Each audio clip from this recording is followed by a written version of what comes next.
W T L. It's time! W T L. I think we got a show. Oh yeah, we got a show. W T L. Welcome back, everybody, to WTL. Where's the Line? Nebraska's first and only sports betting show. I'm your host, Andy Klassen, joined by Jabron. the Parlay Pounder. You got it. We're back. Yes, we are, and we got to get right into it. Yeah. That is the NBA playoffs. No doubt. What fantastic theater. You know, for all you want to say about the NBA, Yeah. and the refs this and traveling, you know, whatever. Yeah, rule changes, all that stuff. Yeah. But there's been some spectacular games. Yo, no doubt about it. Finishes early on here in the first round, and it's only the first round. Exactly. Yeah, it's just going to pick up from from there on. But yeah, a couple great games in this first round. Obviously, the Nuggets and Lakers is what I'm talking about. Yep. Lakers up by 20 points in the first half, going into the third. And then, you just had a feeling that the Nuggets were going to keep chopping away. Got to it by 10 by the fourth. And then, Jamal Murray hit the dagger. So it was really, really demoralizing to a Laker fan like me, but really, really fun basketball to watch. Yeah, make it 10 in a row, right? Yeah, 10 in a row for the Nugs. Everything you said last week happened. Yeah. AD had his game face on. Yep. Him and LeBron, they combined for 59 total points. Right. They held Jamal Murray in check. He had a pretty poor first half He shooting. really did. Yeah, he just came alive in the fourth is all. Made 4 in a row, and then, of course, like you mentioned, the game dagger winner. with time expiring. Yeah. I mean, a step back buzzer beater, that's tough But to swallow. LeBron had a chance to win the game. That's where it really came down to it. He had a 3 to try to win the game, bricked it, and then gave them the ball for the last possession. So that's really where it comes down to. He's hit that shot so many times, but couldn't happen in game 2. I saw a lot of funny articles and headlines like, "Ooh, positives that LA can take." I'm like, they're down 0-2. Yeah, they're down 0-2. It's now, And the only positive thing I can say for the Lakers is that they have held double-digit leads in both of these games before squandering away in the second half.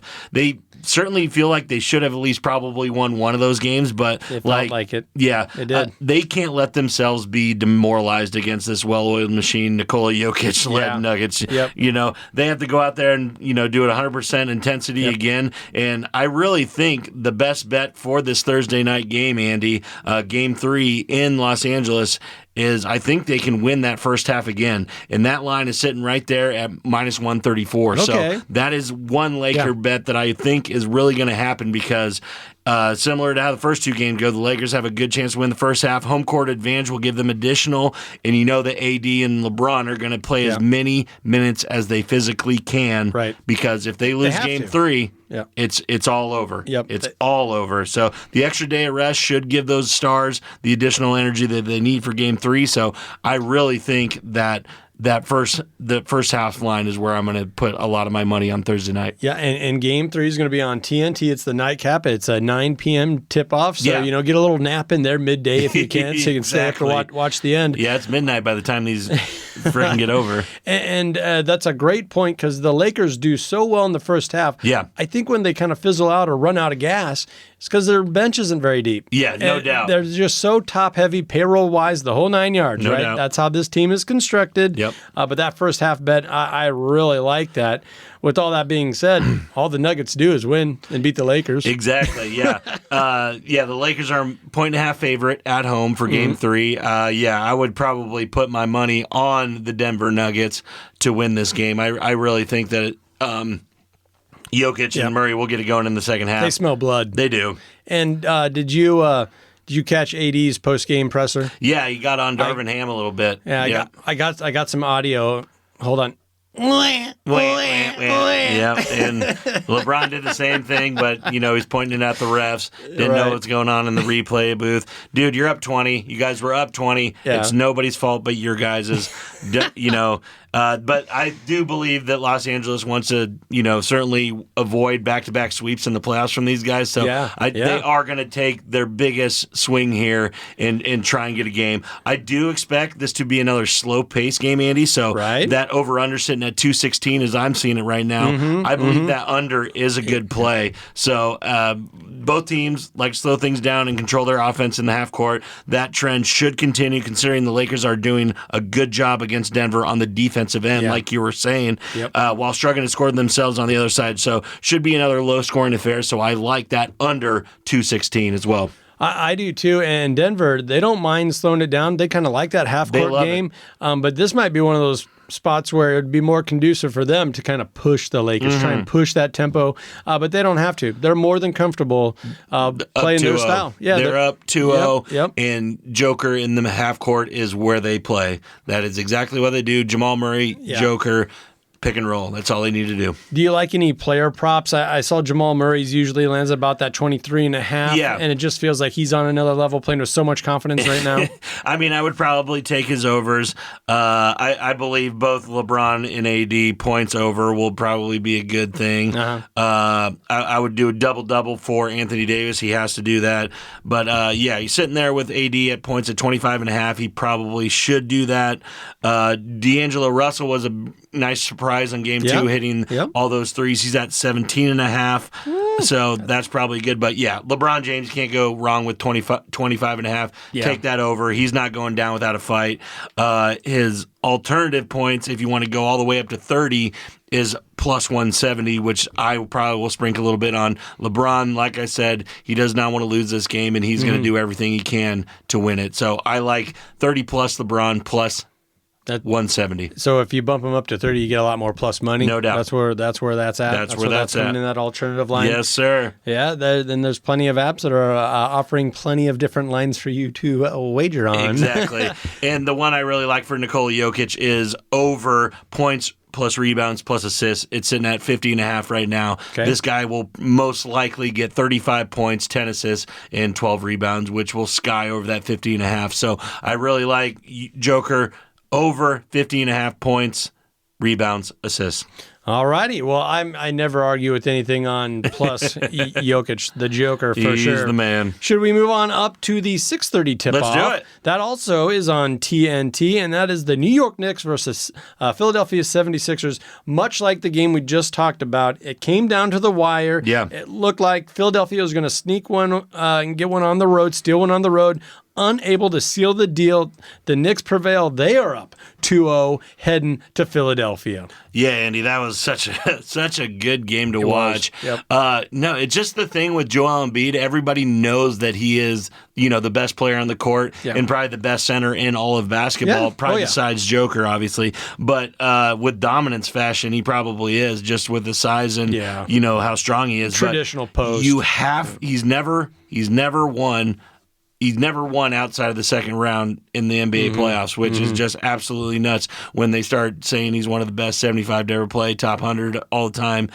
You got to win. You have to win, and especially against, I know the New York Knicks had a great season, but they're missing their all-star big man. Yep. The guy that's supposed to go toe-to-toe with you, and it's just a bad look for him right now. So, it is. Philadelphia 4.5-point favorite. I would lean on caution for that because these Knicks, just like the Nuggets, can smell blood in the water. I mean, I thought it was kind of, I don't want to say shocking, but I was a little surprised to see that line open up at a minus 190 money line for Philadelphia. I'm like, wait a second, did I get this wrong? Did they not just drop a game they should have won on the road? Yeah. Now they're coming home, and now is when they're going to step up and answer the call. I mean, most people are saying that, people should hold home court and stuff, especially with these split series. But I don't know. That New York's Knicks team is running around. Those guards are really fun to watch. And I don't know if we're going to see that resurgence out of Kyle Lowry every single game from the Philadelphia 76ers because he's got a lot of tread on the tires, and he's trying to keep up with Jalen Brunson. So I just don't, and Dante DiVincenzo as well. So I just really like the Lakers, the Knicks able to shoot a lot better than Philadelphia. Yeah. And it looks like Joel Embiid is kind of hurting with that, injury bug as well. Yeah, so, he's obviously not at 100%. And this is a little bit different story from the playoffs last year. Last year, teams that were picked the favorites, not only did they win outright, but they covered 13 times in a row. In fact, it was 41 playoff games in a row up to that point. Yeah. Not quite the same story this year because we had a couple of buzzer beaters, so you didn't see that 4.5. You didn't see the 7.5 get covered. No doubt. Early on, you're talking game one with the Lakers. Like, okay, they're gonna cover this 7.5. Yeah. Nope. Denver was able to stretch that out. Yep. At the end there, and you didn't get that cover. So a little bit different story, a little bit, I would say, more exciting product being put on the court this time around as far as the playoffs are concerned. Yeah, it's been such a fun one, and it's going to continue to be one. So, I just can't wait for Thursday, or today when the games start, and then, a lot of good ones on Friday as well that we'll talk about. What do you think of this total? It's right above 201.5 for the Knicks and the 76ers. I kind of go back and forth with this one. Yeah, no, I kind of like the over in this one just because it's been played in Philadelphia, and they're going to be they're going to try and outscore the Knicks is how they're going to try and win this game. So Maxey, I really like Harris, all those guys. Yep, exactly. Maxey's going to have a huge game, and Joel Embiid will probably have close to 40 points as well. So I really like the over here. Like you said, though, it could get out of hand quick, and then, that's shot, but it's such a low total, Andy, that I believe it should happen. It should happen. It's wild to say over 200 points is a low total, but that's where we're at in the NBA. That's where we're at. Now. Well, let's take a minute to recognize one of our fabulous partners, and that is the Stock and Rod Company, an outdoor lifestyle brand for those seeking adventure. Whether it's hunting, fishing, hiking, they got you covered. Visit stockandrod.com to get your wild game on. Don't go anywhere. This is WTL.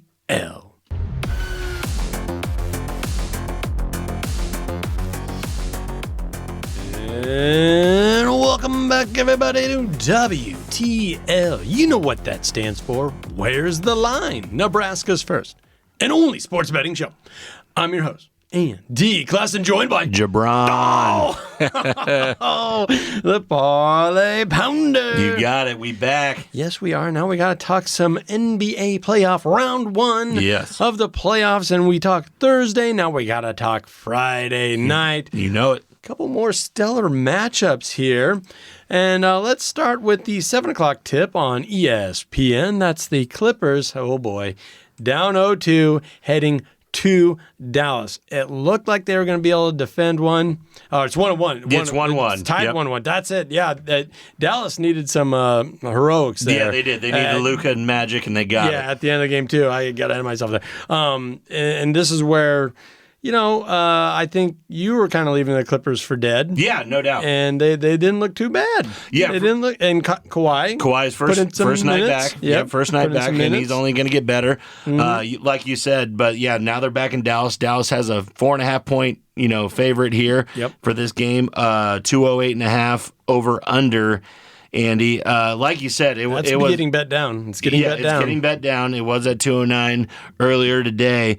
I liked what I saw from the Clippers. Zubac is he's a game changer in this series. He's so much bigger and stronger than everybody else that they can put against him on the Dallas side. So I really like that. For the Clippers, I really like that Kawhi's coming back. You know that he was just filling it out right there, and you know that he's going to get better and better. I also like that they have those two MVPs that are just kind of role players for him now with Russell Westbrook and James Harden. Yeah, because those two can just catapult the team to just with assists, with rebounds, with running up and down the floor. So I really like this team a lot more than what I did coming into the playoffs.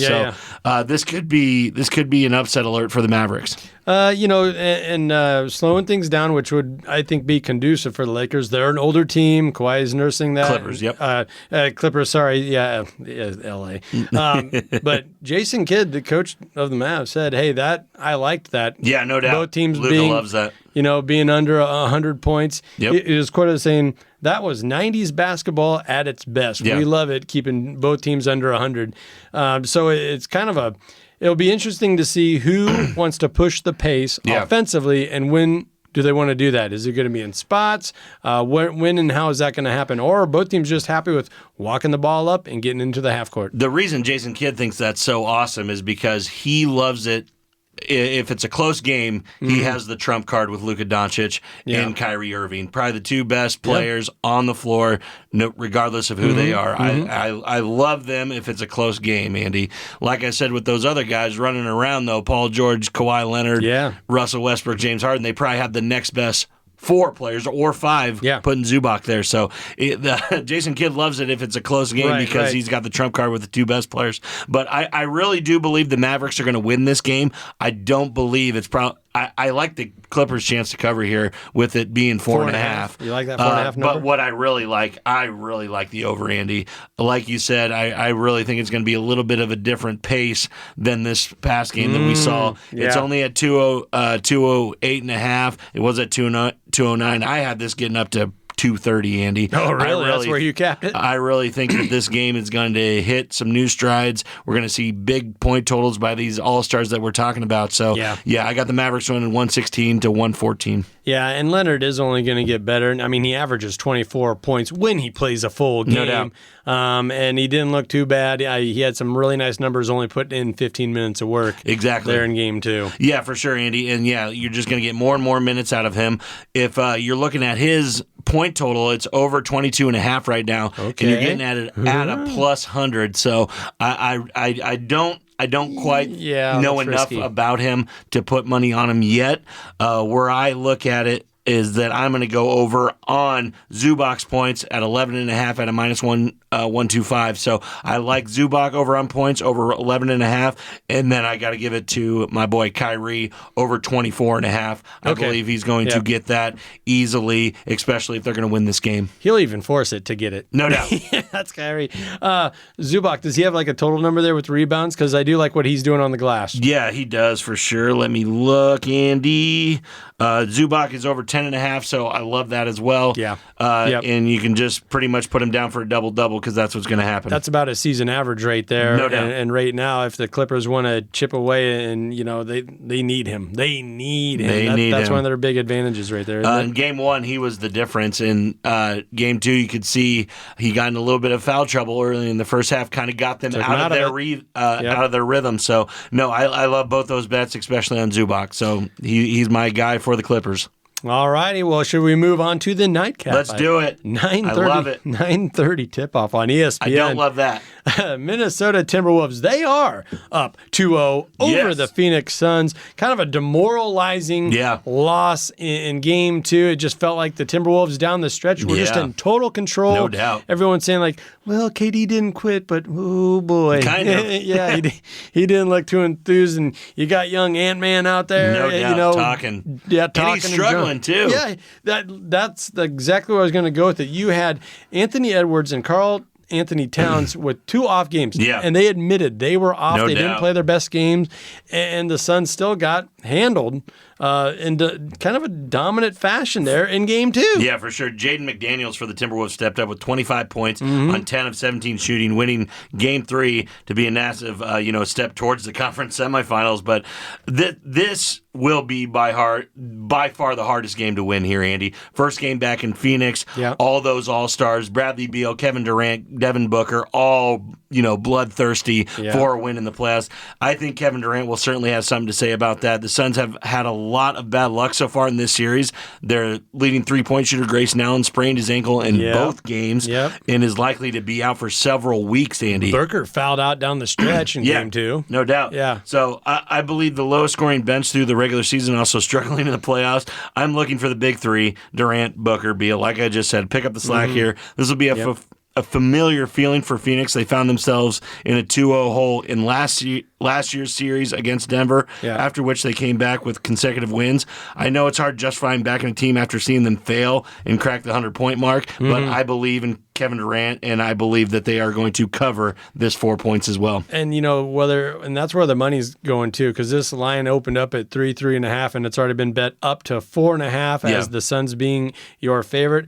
I watched those last 2 games, and I just don't know if Phoenix has an answer for Michael Conley Jr. playing pick and roll with Rudy Gobert. Yeah. Those two guys have a really good chemistry going on right now. And if you overplay Rudy and you stick with him, he's a capable passer. Yeah. And their other big guy, Naz Reid, and and you can't forget about their two All-Stars, Cat and Ant-Man. So I just think it's a tough matchup for the Suns. It really is, Andy. I just think that the Phoenix Suns can pull with one. I believe that Timberwolves are still a little young and are going to get a little ahead of themselves. Okay. I do believe they win the series, but the bet that I really love in this game, Andy, is the over. It's at 206.5. It's getting bet down. I would have took this all the way up to 210, Andy. I just don't get why the Suns have stayed away from playing a fast-paced game so far, Andy. That has worked to perfection in the 3 regular season meetings against these guys with games of 133, 125 for them.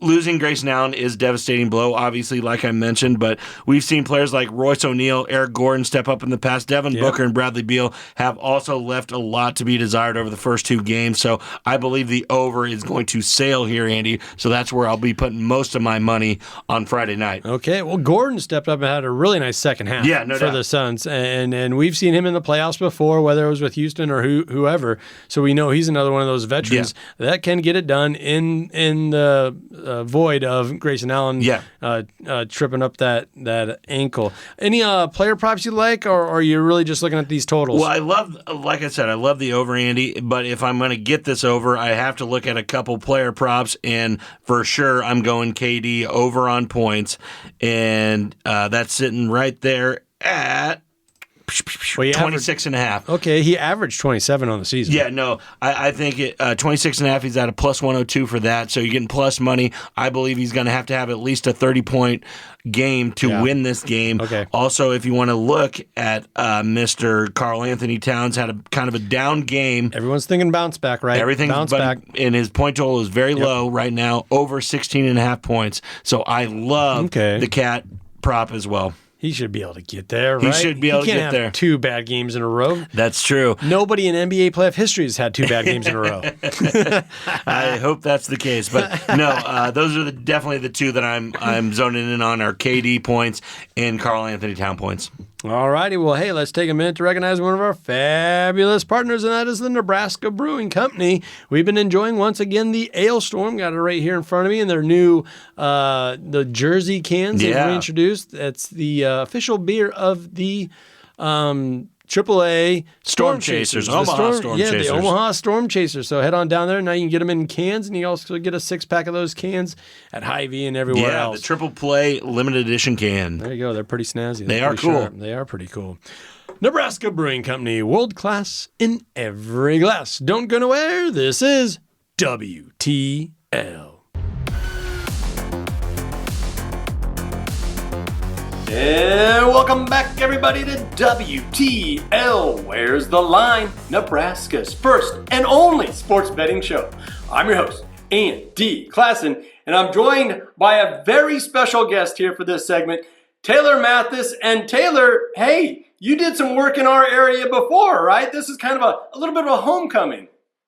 It is. Thank you for the warm welcome back to Nebraska. I got my sports betting and, well, I should say I got my sports broadcasting career underway right out of college in Kearney, Nebraska, working at NTV. So I'm very familiar with the state of Nebraska. Oh, that's fantastic. ESPN Tri-Cities, Kearney, Grand Island, Hastings, we're right in the thick of it. And we do have to mention University of Iowa, right? You're a Hawkeye? I am. But what a great year for a Hawkeye. Caitlin Clark, all that history, that was a lot of fun. It was. Even outside of being an Iowa fan, I think that a lot of sports fans in general can appreciate what Caitlin Clark has been able to do for women in women's sports. Very much. So getting to be a Hawkeye on top of it and being a part of my alma mater and everything that's been going on with Iowa, Caitlin Clark and women's basketball, it's been really fun to be a part of. And I have been following along for the first time ever, really getting to know women's basketball on a different level. You and so many others, no doubt about it, but should we get into Major League Baseball, kind of your wheelhouse here as far as sports betting is concerned? Yes, let's do it. I'm always down to talk the diamond. And we know you're always down to talk about your Chicago Cubs, and they got a fabulous 3-game series coming up against kind of a up and down Boston Red Sox team. You can't get two more iconic brands than the Chicago Cubs, the Boston Red Sox. So many parallels there. That is a 3-game series from Friday to Saturday. Have a couple starters we're probably going to see. Let's start with the Cubs. We're probably going to see Jordan Wicks. He's really about 500 right now. When you talk about those strikeout props, usually set about 3.5, and half the time he covers. What are you seeing in this 3-game series? Well, I love what I'm seeing out of my Cubs so far in general this season. We're only a half game back out of first in the NL Central, just behind the Brewers, who a lot of people to start the year were down on the Brewers. And I don't know if they just forgot how good the Brewers are. Right. But putting the Cardinals at the top of the futures to win the NL Central was crazy business to me. And we're seeing it right now with them being in last place in the NL Central. So I'm very happy with where my Cubs are currently sitting. Then you've got the Boston Red Sox in the AL East. They're just trying to chug along and keep up in one of the toughest divisions in baseball. I like the Cubs to take 2 out of 3 in this series. Game 1, you've got Shota slated out on the mound. He is 3-0 right now with a .84 ERA. Just 2 earned runs and 2 walks. The lack of walks is really what people need to be looking at and something that we need to know if you're going to be betting within the prop market. Betting Shota under his walks total every game is almost guaranteed money. He's good at getting batters to chase out of the zone. It's happening 39% of the time. And the Cubs, on the other side of the ball, offensively, they're top 10 in slugging, top 10 in OPS, home run percentage. They're getting Cutter Crawford likely in game 1, who's got a .66 ERA, so he's very good as well. But the Cubs offense should be able to battle back a little bit, and they've got a little bit more firepower behind them than this Red Sox offense does, at least in game 1. Yeah, Boston has a couple really good starters, and you already mentioned Crawford there, a sub-1 ERA. He's a strikeout machine with 30 already on the season. It's just that their bullpen is so beat up, and that's kind of what I'm thinking you're probably hanging your hat on as far as the Cubs taking 2 or 3 here, them getting into that bullpen. I am. I think it's a matter of getting into the bullpen. We're seeing that the Cubs starting rotation, unfortunately, we are plagued by a lot of injury right now, this roster as a whole. And the Cubs are so competitive and keeping up with it. Even with these injuries, we're seeing wins. I don't feel like a lot of our starters, though, tend to be going deep into games. We saw yesterday, finally, we got a starter that went at least 6 innings, which is a big deal for us. We need our starters to be pitching a little bit longer. Then we get that bullpen in there that's got a top 10 ERA right now in baseball. They can keep things up. If the Cubs can get an early lead there with the better offense, then hopefully the bullpen can come in and keep that lead alive. I think that's a welcome word there for a lot of our listeners. Cubs takes the series there over the Red Sox. Should we move on to the Colorado Rockies? Yes, I got one more play for you, though. If you guys want to bet anything in that Cubs Red Sox series, if you're into home run props, not necessarily hitting props are really my specialty, but I do look at them quite a bit. Unfortunately for the Red Sox, third baseman Tristan Casas is going to be out for quite some time now with that injury that he suffered this week. Tyler O'Neill, he may be getting traded from the Red Sox after this season, but he's got 7 home runs right now on the year, top 3 in Major League Baseball. He's a home run guy, and the Red Sox have a high slugging percentage. I would look for him to possibly hit a home run there against Jordan Wicks in game 3 of that series. Wicks does give up a long ball here and there. There's no doubt about it. Good stuff, good stuff. So the Rockies are wrapping up a series here with the Padres, but we're looking ahead to their weekend series with the Astros. 2 teams that are really struggling right now. Astros 7-17. I think a lot of folks thought they might struggle, but not to this extent. Rockies, they're kind of par for the course of what we thought we might see, that 6-18. However, most of those games have been on the road. They're a different team at home. You're getting a struggling Astros team. Is there some value at looking at the Colorado Rockies here at home? I don't know if I would say that there's value. I think I'm surprised.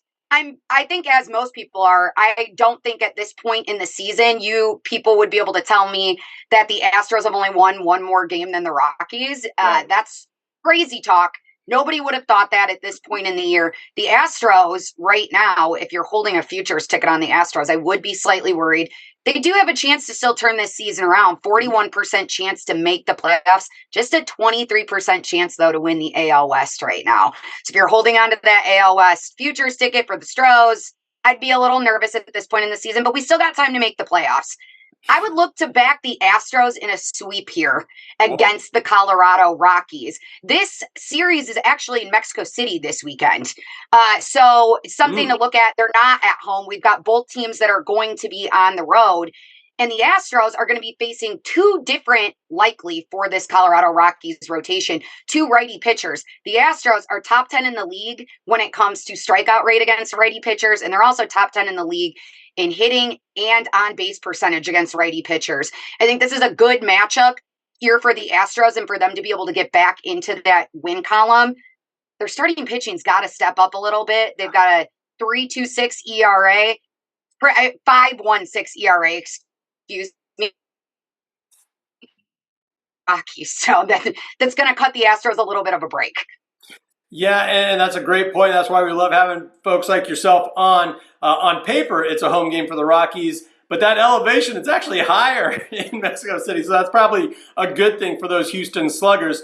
And the hitting hasn't been the issue for Houston thus far in the season. It's been their pitching. Do you think the Rockies bats might travel to Mexico City? I don't. I'm not high on the Rockies whatsoever, guys. I'm sorry. Sorry to say it. I know there's probably a lot of Rockies fans listening out there. But they just don't have it right now. And you've got the first game slated there against the Astros, Cal Quantrill. And I was high on him in spring training. He looked like he had gotten his command a little bit under control compared to the last two seasons. Doesn't seem to be the case, though. He's not looking too great there. Granted, I do believe that it looks like the Astros have Hunter Brown slated as well. He's not looking too hot to start either. I think his ERA is sitting above a 9 at this point. Overall, though, because the bats wake up a little bit more with the Astros, I've got to back the Astros here. Possibly take a sweep in this. Not sure what the odds will be on that, but I'm assuming you'll likely be able to get it in plus money. That's probably a good plus money type of a lean there. And Quantrill, as you mentioned, 12 walks to only 15 strikeouts. That's not the control that you want to see in your starter. Take him under. You're looking at the K-prop market.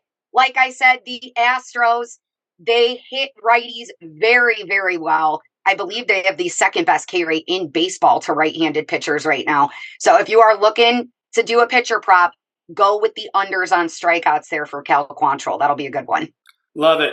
All right, real quick, let's work in the Royals versus Detroit. Another 3-game series, Friday through Sunday. Singer, Waka, probably going to see the mound for the Royals. And I think they have Waka. He's 1-2 right now. He's got his ERA above 3.81. But he's still a strikeout machine. 25 Ks to only 9 walks. I think there's some good things from the starting pitching when you look at the Kansas City Royals early on here. Oh, I couldn't agree with you more. And I've been high on the Kansas City Royals preseason as well. I think the Royals are a team that people were going to overlook, and they did a lot of work in that offseason to improve this roster. Actually, I'm going to throw myself back for a second. When I lived in Nebraska and was working at NTV, it was 2015, and that was the year the Kansas City Royals won the World Series. Ooh. So I got to experience quite a bit of that Kansas City Royals fandom, and I must say they remind me a lot of Cubs fans. So I'm always high on this Royals team to do well. I feel like they're a team that gets overlooked a lot, and the Cubs don't per se get overlooked, but we're the lovable losers. So there's something about that underdog mentality that both of these teams have, and they're both Midwestern teams. So I love the Royals, and I'm loving what I'm seeing out of them so far this season. I mean, so many of their hitters are doing well. The fact that they went out and they signed Bobby Witt Jr. to that 14-year deal, crazy. Great move on their part. It's obviously paying off in dividends for them. The pitching looks very good right now. Detroit, historically, through last year, took 10 of 13 between these two teams. I think that this is a different Kansas City Royals team, though. And I wouldn't be shocked, though. This one's going to be close to me. I don't know. I would bet this more on a game-by-game basis as opposed to betting the series. Okay. And you do have some fabulous starting pitching on the other side for Detroit. Screwball is sub to 1.8 .82 ERA. That's fantastic. Only 5 walks on the season versus 35 punch-outs, 35 Ks. So, yeah, that if he's going to take the bump, you might want to pump your brakes a little bit if you're betting the Royals. Yes, I would agree. I was going to say the game that I would bet Detroit today to take would be against Tyreek Skubal. The first game, I believe that Reese Olson is slated to pitch for the Tigers as of right now. That's a game that I'd be looking for the Royals to take in that one. Another trend that you might want to note a little bit, something very interesting about the Detroit Tigers. If you are looking to back them and you think that they are going to win the game, you should do it based on the run line, because trend-wise, they tend to be beating teams by more than a run when they do win games. So if you're looking to back the Tigers, take the run line as opposed to the money line. Excellent. I'm glad you took me there, Taylor. You are the expert. And, sports betting's still new here for a lot of Nebraskans, only been legalized for just over a year and a half now. What is the difference between a run line and a money line when we're talking Major League Baseball? Okay. So if you're taking the money line, you are assuming that a team is just going to outright beat the other team. So, for example, we've got the Royals versus the Tigers. If you think the Tigers are going to win, you bet the money line outright. All they have to do is beat the Royals for your bet to win. If the Tigers lose, though, your bet would lose. If you're going to bet the run line, generally in baseball, the run line is set to a 1.5. That means if the Tigers are the favorite, they are favorited by a 1.5. If the Royals are the dog, they are the underdog by a 1.5. Say you think the game's going to be close, you think that the Royals can keep the game within a 1.5, you would bet the plus 1.5 for the Royals to keep it within 2 runs. That means you could win that bet if they win the game outright, or even if they lose the game outright, but if it's by a run or less. Well, fabulous. You got to win by 2. But yeah. If you're going to do the run line, you got to win by 2. Good stuff. Great stuff, Taylor. Thank you so much for joining us. We're up against it here. But, hey, where can people follow and find you online? You guys can find me online, social media, Instagram, Twitter, TikTok at TMath Sports. In the next week here, too, get excited. I am putting out my very first ever episode of my show called First Base. So stay tuned for that. It's going to be a lot of fun. And I've got some great guests that are going to be on it. I'm excited about that. So First Base, and that's coming on YouTube? It'll be YouTube, Spotify, and Apple Podcasts. It's going to be everywhere. Awesome. Everywhere. Taylor, thank you so much for joining us. Don't go anywhere. This is WTL.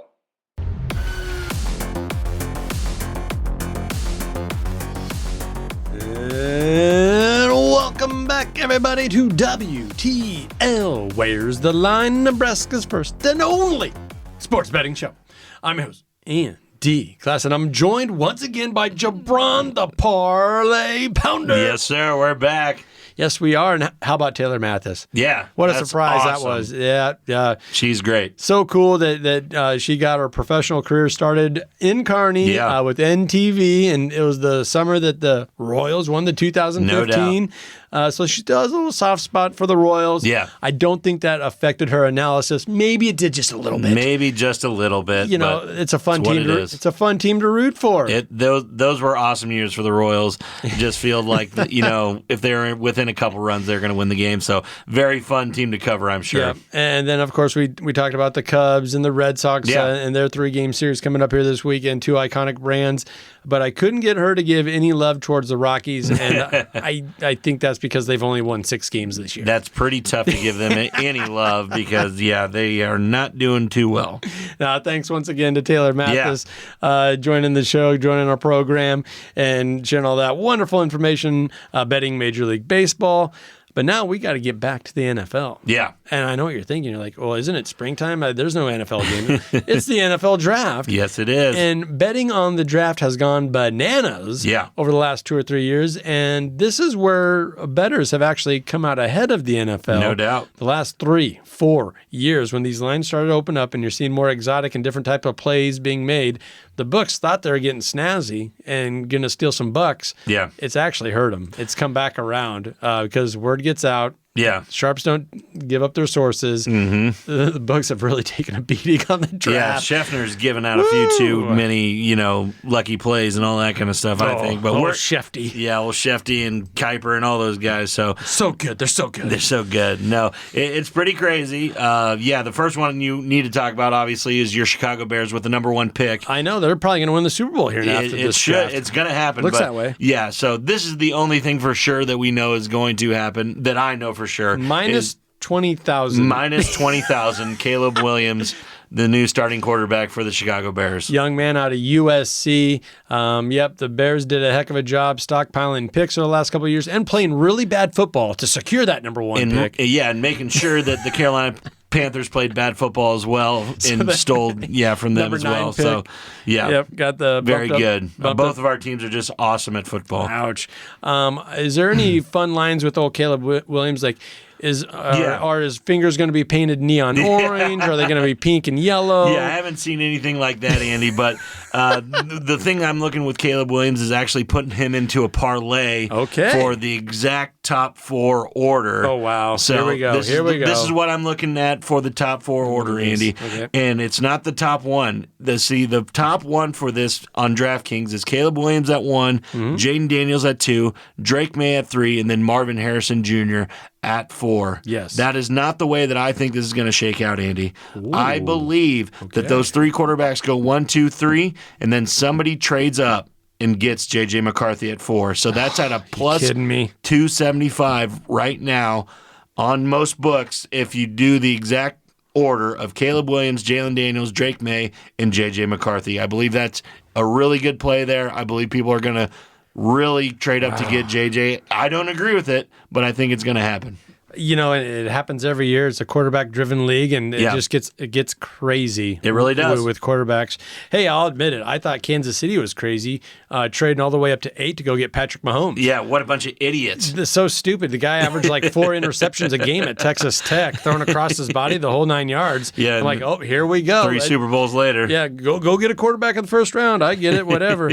I mean, a lot of books don't have J.J. McCarthy going to like pick 11 or 12. Like he drops in a lot of these single bets when you're just doing one. You're thinking he's going to bump up to 4. I really think that a lot of teams are going to be fighting over that last, quarterback at that level, which I believe he is. I do believe that Michael Penix Jr. isn't getting the fair shake he deserves just because he's injury prone and injury prone. But that really goes into my next pick here, Andy, and that is under 4.5 quarterbacks selected in the first round on Thursday. That's at a plus 240, so you could literally just bet $10 to win 34. You don't have to put a whole bunch on that.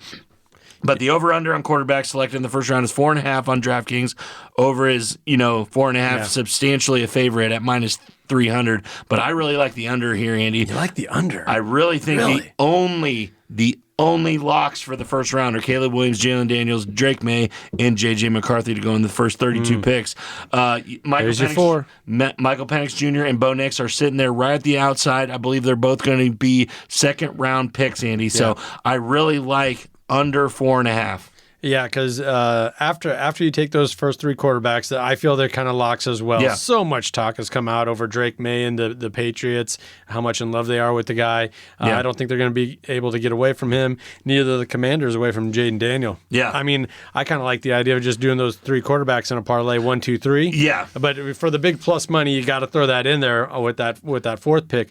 But after that, then you start seeing this is a deep wide receiver. Anyway, it's top heavy. Yeah. You're going to see a lot of wide receivers go in the first round. Then you start seeing the edge rushers and the big offensive tackles.